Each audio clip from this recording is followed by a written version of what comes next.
want to bring in Robert Spitzer. He's Distinguished Service Professor at the State University of New York's Political Science Department. He's also written a number of books on gun policy here in the United States, including The Politics of Gun Control. Robert, thank you for joining us. 9 families after 20 out of the 26 spent a very long time pursuing this doggedly.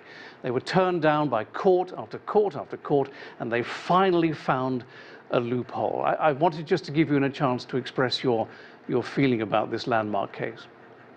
Well, it is a landmark case. Now, let's note first off that the case did not actually go to trial. There was no verdict from a jury or a judge. Yep. But the fact that they were willing to settle, and the 3 parts of the settlement are extremely important. The $73 million, as was mentioned in your setup piece, which was the maximum amount of money that they could obtain, and that speaks loudly, I think, by itself.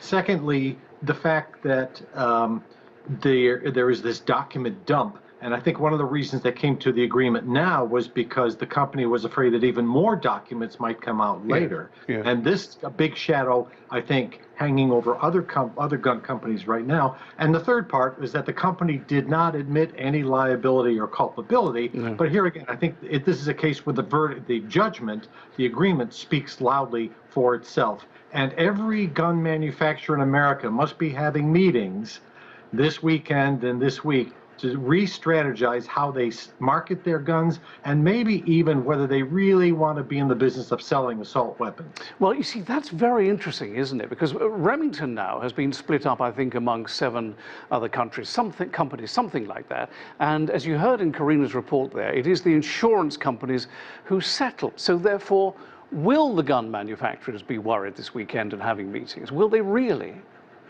Well, I think they will. You're right, it was the insurance companies that made the actual deal, but they were Remington documents that they were going to be releasing. And every company, has to confront questions of liability, of insurance, of underwriting. Yeah.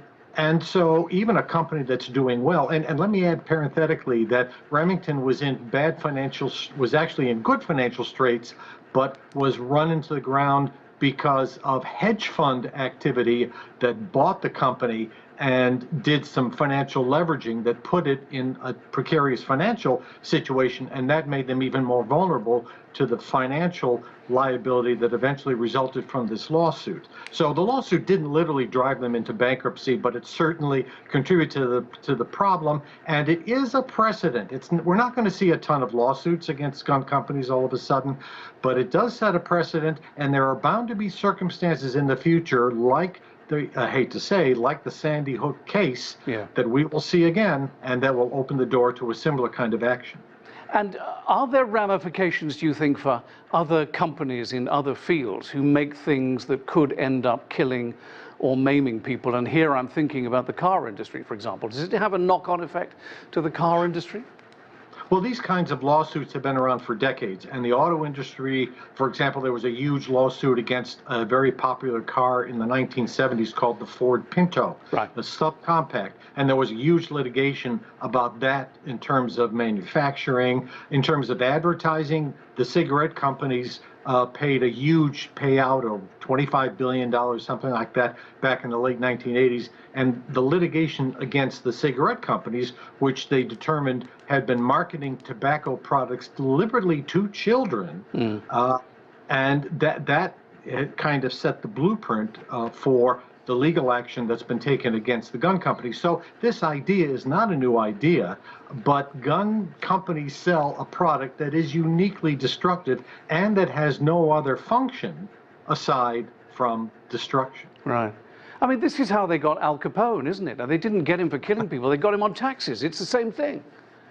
Well, it is, although it's a little more closely related to the activity that the company is central to, being engaged in. Okay. And the companies have to be at least more careful, more responsible how they market their products. And there's no doubt that they've been emphasizing the military extremist get your man card validated by buying an assault weapon. Yes. And that kind of marketing has got to go out the window. Yeah, they were doing it to vulnerable kids who were playing video games, apparently. Extraordinary.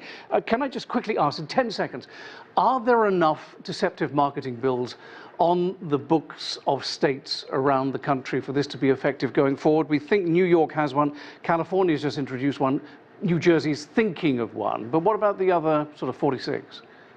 Most of them will not touch this legislation. I could imagine another 2, 3, 4, maybe 5 states that might eventually do this.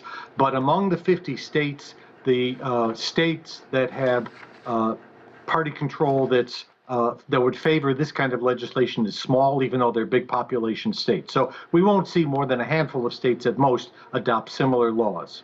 Okay, that's very interesting. But what a remarkable victory, though, for those 9 families who doggedly pursued this over 7 or 8 years, yes? Indeed, yes. I mean, it really is a very important moment, yeah. And the families need to really get some credit for, as you pointed out, their dogged efforts. Robert Spitzer, thank you very much. We appreciate it. Thank you so much. You're welcome.